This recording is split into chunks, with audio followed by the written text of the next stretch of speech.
Beautiful Day, it's the best song on the record, I think.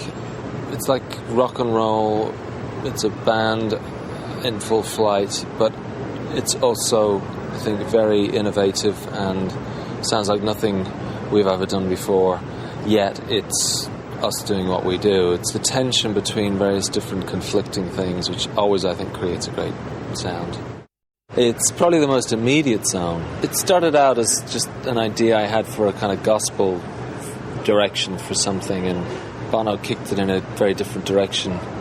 It's kind of U2 doing a classic thing, but in a new way. I think it'll be a single, yeah. It's like really got that kind of energy that I think of when I think of the best rock and roll. It's got a certain kind of swagger and a certain kind of tongue-in-cheek quality, but it's very infectious, and I think it does rock, I think live it's going to really connect. I think it'll be a big song. I think people are really going to like it. It's like a really powerful U2 song. It's got a really great guitar solo, great chorus. Everyone comes off well, and I think we'll be playing that one for a long time yet. It's got the kind of immediate quality that a piece of music has when it's come together very quickly. It sounds very fresh because it really didn't take a lot of time to record. It came in a bit of a rush, and I think that's why it sounds so powerful.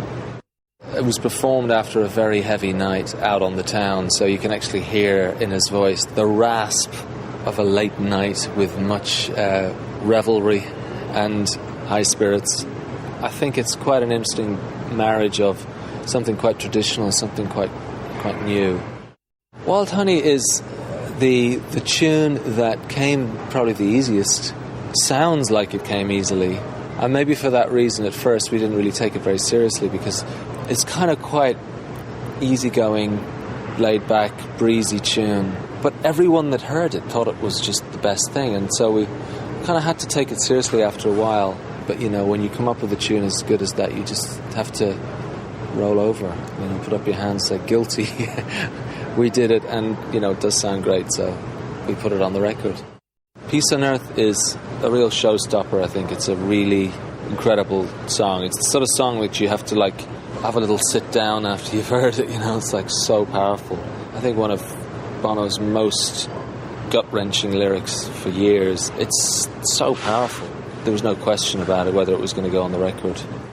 When I Look at the World is a tune that started off as a really heavy, full-on rock and roll arrangement. It sounded too easy in the end. It sounded too predictable for us. So we stripped it down. We kind of rearranged it in a much more constrained way. I think it's a classic U2 song, but probably done in a slightly different way. New York is the band really playing together in a very kind of natural way, and we only played the song twice, ever. The first time was a kind of the coming together of the ideas, and the second time is the version that's on the record. I love it because it's so fresh and so kind of dynamic, and so much of the band and Bono at his best. It's very fresh, and I think it really it deserves its place on the record very much, but it really had to earn its place on the record because it's so kind of ambient and slow.